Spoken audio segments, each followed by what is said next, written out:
Pērs spēlēs mums mūziku. Il m'a dit qu'Aurélie vient d'une ancienne famille du 10e siècle de Wallonie de Belgique.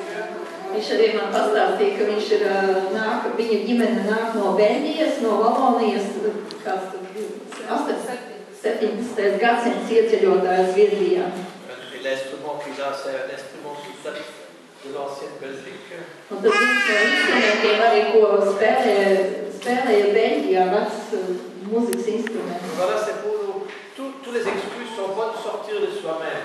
Un tie ir tiešām tie labie līdzekļi visi, lai mūs izaicinātu pašiem no sevis laukā. Et vous dire qu'il joue chacun de vous personnellement. Un arī Pērs spēlēs katram no mums personīgi. Ne dites pas c'est pas pour moi. Tas nav tā, ka tā kā priekš mums visiem, bet priekš manis personiski. Chacun de vous est très important. Jo katrs no mums ir ļoti svarīgs. Et la musique c'est pour chacun de vous. Un mūzika būs tieši katram personiski uzrunājoša. Percé par la musique.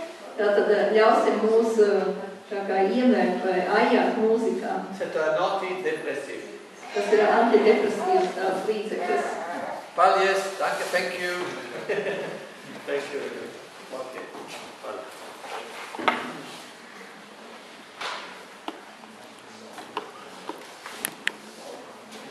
Je m'assois ici. Ah oui.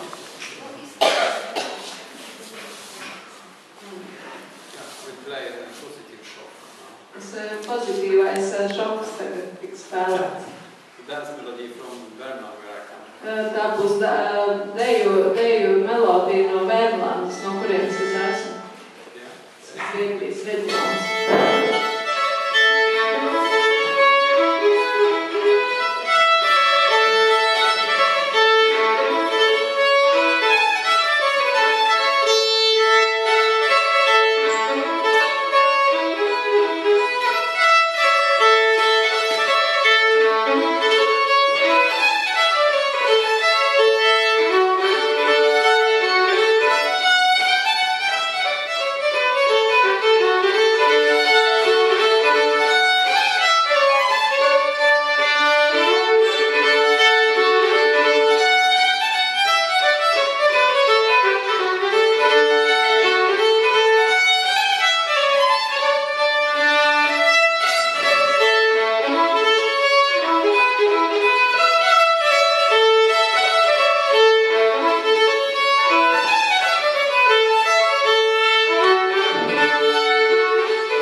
Mēs runājam par Beļģiju, mums te neliela tāda sasaiste ir caur šo instrumentu, ko es vēlāk spēlēšu. Bet vēl viena tāda lieta ir, ka no tā reģiona, kur es nāku, arī mūsu nacionālā tāda himna ir no Beļģijas. It came with the same people that came with the instrument. It was a freedom song from Belgium, but the Swedes stole it and they took it as their own. Tātad šī ir tā dziesma ieceļoja kopā ar tiem beļģiem, kas ieceļoja Zviedrijā, tad Zviedri viņu nozaga, tā tāda brīvības dziesma. And then the Värmlanders, where I belong, also stole it and said it was the song from Värmland. But actually it started in Wallonian somewhere for 400 years ago.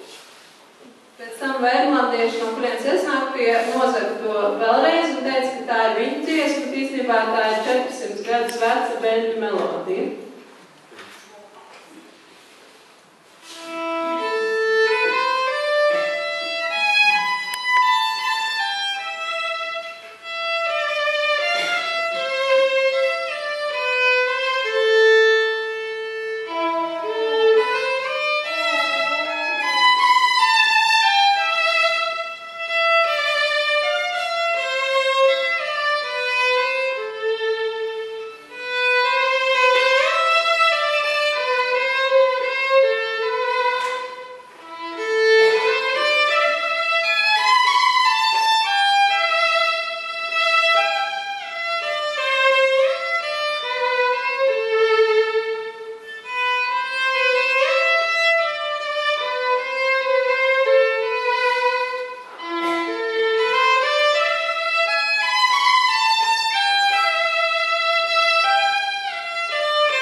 now will change the instrument and take musical invention that you maybe never have seen here before.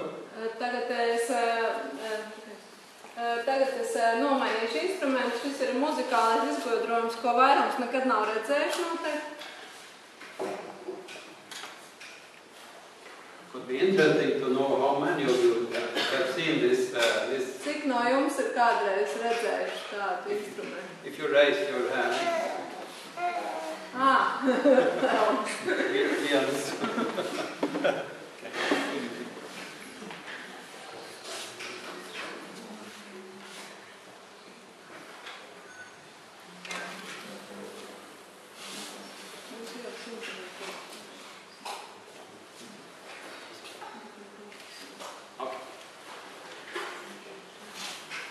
Actually, this instrument was used just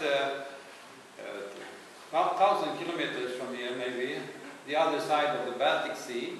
Šo instrumentu lietoja apmēram 1000 kilometrus no šejienes, otrā pusē Baltijas jūrē. It was, we call it nyckelharpa in Swedish. Zviedriski saucās kā atslēgu arfa.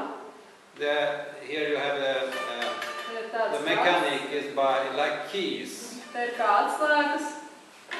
And the bow is like for the violin. Un tas lociņš ir kā viole. And it came to Sweden by engineers, miner engineers. Šo instrumentu atveda inženieri dzelzs ieguvēji no Beļģijas. They were taken to Sweden in about 300-400 years ago. Apmēram 400 gadus, pirms 400 gadiem. From Wallonia, Belgium. No Valonijas, Beļģijā. And it was mainly a dance instrument. Galvenokārt tas bija deju instruments. But it was developed in Sweden to be full with Zviedrijā tas tika vairāk tā kā attīstīts, lai viņā varētu izspēlēt arī kaut ko citu. We say in music languages had the chromatic. Like that. Lai ir visas notas.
Maybe you have it here in Latvia too. Šeit arī Latvijā.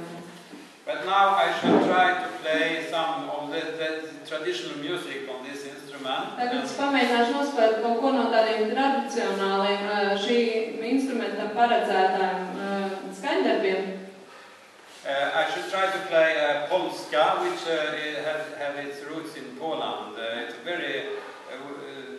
very usual dance in Sweden. Actually, it's a Swedish national dance. Polka, kuras saknes meklējums Polijā, ir patiesībā ļoti zināma deja, varētu teikt pat Zviedru nacionālā deja.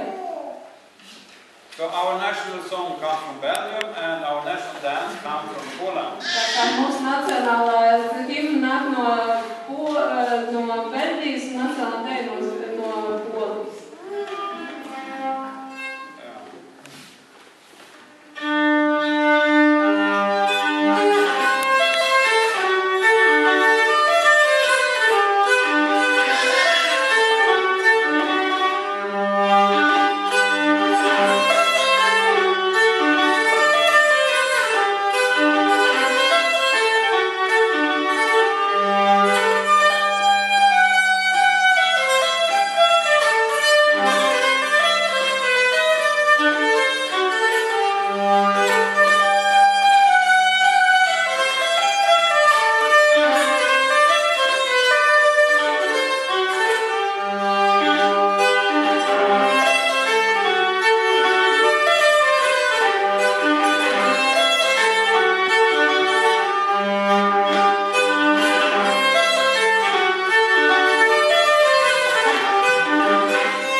As this instrument has its roots in the medieval time, they maybe played other songs in the first beginning. Tā kā saknes šim instrumentam meklējums viduslaikos, bet iespējams sākumā šī instrumenta tika spēlēti citi skaņdarbi, nevis deju mūzika. And today it is not so easy to find those old melodies, but one source can be to go to the book for the psalm singing in the church. Tagad mūsdienās ļoti grūti atrast šādas melodijas, bet viens no tiem veidiem varētu būt ieskatīties baznīcas dziesmu grāmatās. And in Swedish songbook for the church we have not so many melodies, but we have one I think for the Advent psalm. Viens no pārāk daudz tādu melodiju zviedru dziesmu grāmatā nav, bet viens no šādām dziesmām vēl ir viena no šādām dziesmām, adventu dziesmām vēl ir saglabājusies. To arī latviski noteikti. I shall try to play that.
I believe that there are more people here that have been in Stockholm than that have seen these instruments. Yeah.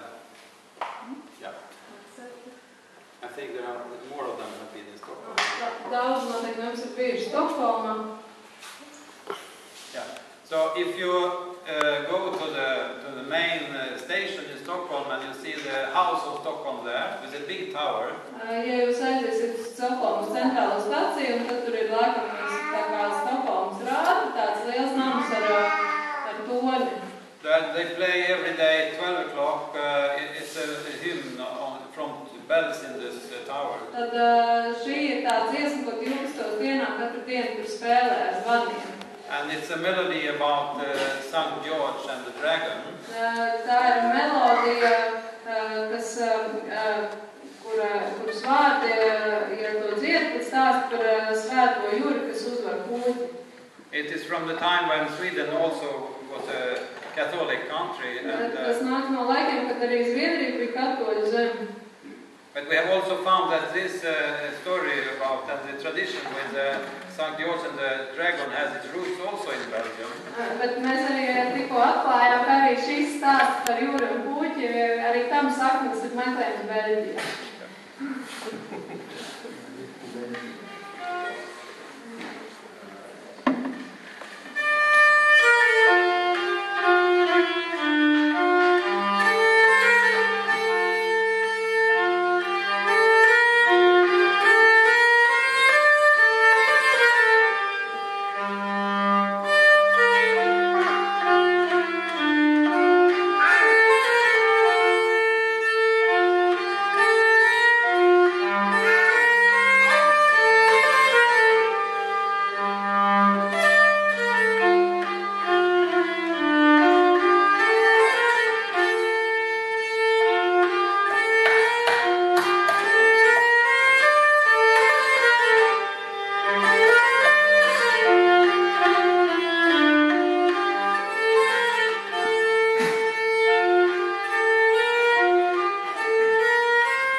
Tagad atgriezamies tādā vidē, kur tika lietots šis instruments, apmēram 100 km no Stokholmas.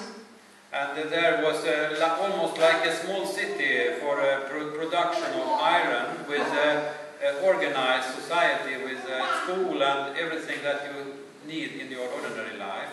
Tur atradās tāda neliela pilsētiņa, kurā tika iegūts dzels, un viņi bija ļoti labi noorganizēti. Tur bija gan skola, gan viss pārējais dzīvē nepieciešamais. And Sweden at this time was the biggest producer of iron in the whole world. Tajā laikā Zviedrija noteikti bija lielākais dzels ražotājs pasaulē.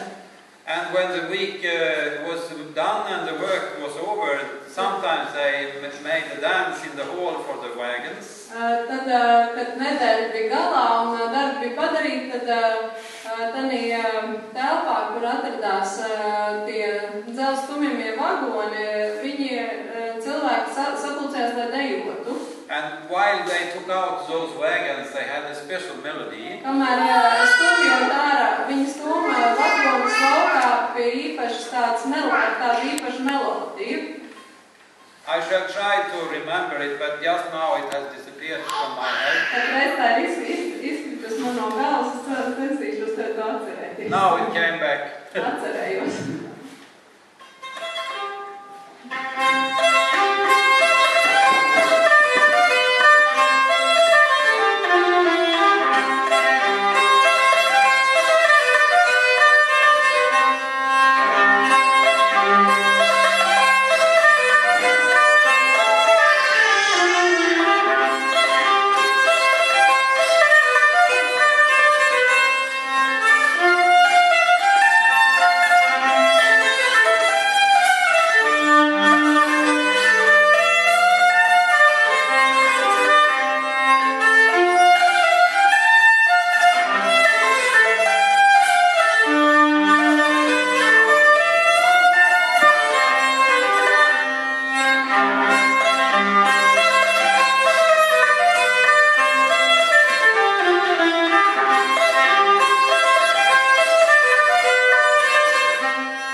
interesting education in Swedish language for you. Tagad neliels ieskats zviedru valodā priekš jums pirmā stundā.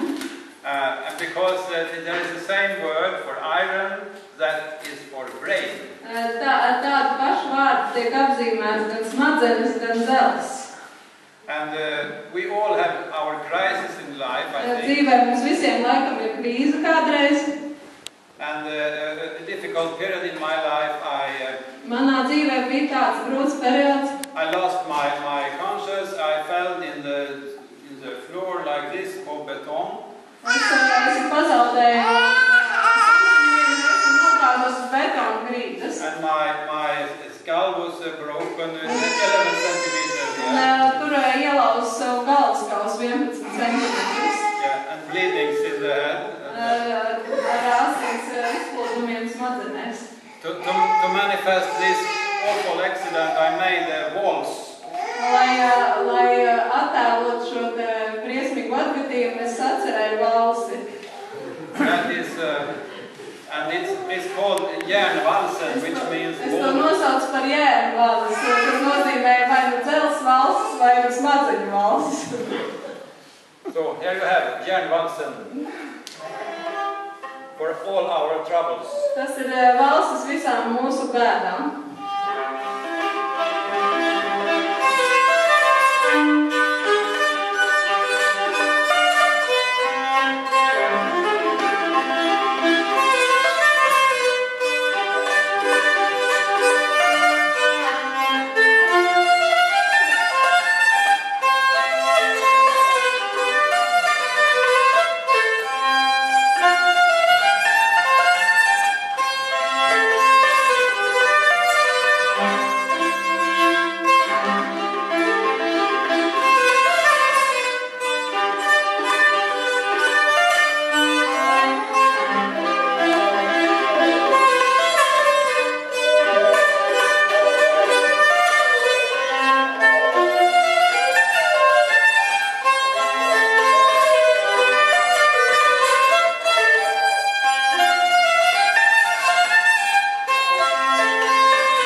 Maybe now you need to rest your ears from this. Tagad jums varat jāatbūt ausis nedaudz no šitā instrumenta. So, Un mēs nokusim.